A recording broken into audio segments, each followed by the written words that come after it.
Hello, hello.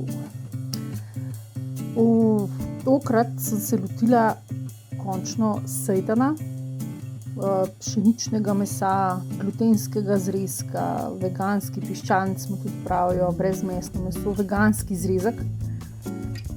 Že dolgo se ga da dobiti v trgovinah, ampak da se ga pa narediti tudi doma.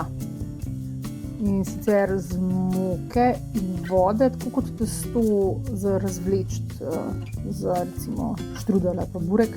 Sam ne date soli pa olja noter, ampak samo vodo pa belo moko oziroma čim bolj moko, ki ima čim več glutena, ker gre v bistvu za separacijo škroba od glutena, zdaj zelo znanstveno povedala. V glavnem naredi se kepa testa, ki se potem opere v vodi, da ostane samo gluten. Ampak ta gluten je treba aktivirati. To pa naredimo z gnetenjem. Jaz sem kar na stroju pustila dobrih 20 minut, da se je to gnetlo. Uporabila sem 400 gramov moke pa vodo po občutku. Testo mora biti tako prožno, ne sme se lepati, ne sme prst noter ostati, mora se dvigati na pritisk. Pustila sem ga počivati še pol ure. Zdaj sem pa preverila, če je že dosti prožno, še malo pregnetla. Treba je res kar dolgo gnesti, pa pustiti počivati, zato da se ta gluten aktivira, ker če ne, ko boste prali, boste vse sprali. To se mi je enkrat že zgodilo, so v bistvu samo ene štrence ostale. Tokrat je šlo pa boljše. Tole kepo sem oprala v vodi, ene 20-krat po moje. Mečkala, dokler se ni voda pobarvala, čist na belo, tako kot mleko izgledala, potem sem zamenjala vodo in spet spirala zelo dolgo. Vmes sem še pod tekočo vodo malo spravila, da bo šlo hitrejše, ker nimam potrpljenja. Ampak potem, ko je bila voda, že ni bila nikoli prozorna, čista, ampak ko je bila rahlo obarvana, recimo, pa ko sem videla, da so tele nitke take podobne teksturi mesa, bom rekla, no, take goste, prepletene, sem bila zadovoljna. Zdaj, koliko sem spravila škroba, jaz mislim, da skoraj celega, nisem stehtala tega bodočega zrezka. Bi bilo zanimivo videti, koliko glutena je ostalo iz teh 400 gramih moke. Naslednjič pa dopišem spodaj v komentarjih. Je pa nastala tudi velika pockarija. Potem, ko sem bila dosti zadovoljna z izpranim, sem tudi stisnila še tekočino iz tega sejtana in odcedila. Potem je bilo pa treba ta zrezek začiniti, ker samo tisti okus ni nič. Čim več začimb dajte po okusu. Zdaj skle nisem imela nekih hudih idej, sol, poper.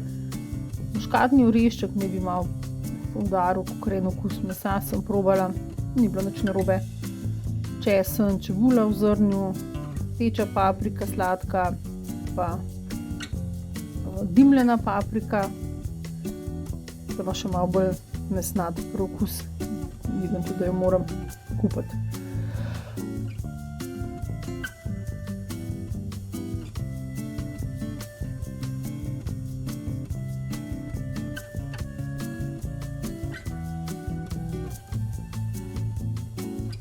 Ko sem to dobro pregnetla,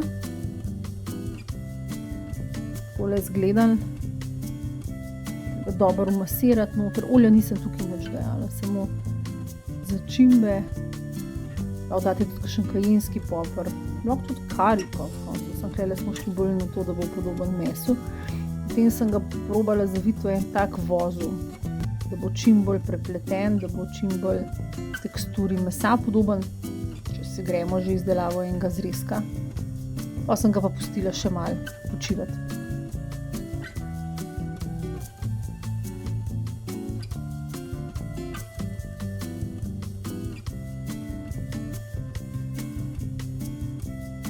Ta zrezek sem popekla do ponvi, tudi takole se je napihnil. Dišali zelo lepo. Zraven sem pa naredila eno, recimo temu juho, eno osnovo. Malo teriyaki omake, pa polovico zelenjavne jušne kocke. Pa sol, in ko se je to stopilo, sem ta popečen zrezek kuhala, dokler ni skoraj vsa voda izparila. Vmes sem ga obrnila, pa se je napil še z druge strani, pa skuhal. Na koncu sem ga pa spet na ponvi malo popekla, da je dobil tisto hrustljavo skorjico, kakor da je res en piščanček. Tako izgledal. Spadal je kar velik kos, ker se je kar napihnil. Tako da sem ga dala na pol, za en obrok je tale polovica čisto dovolj. Ma pa res hrustal je na zunaj, noter je imel tako lepo teksturo, tudi začinjen je bil kar dober, mogoče bom naslednjič še bolj močno, da bo res intenziven okus. Moram malo pogooglati, kako še bolj mesnat okus narediti.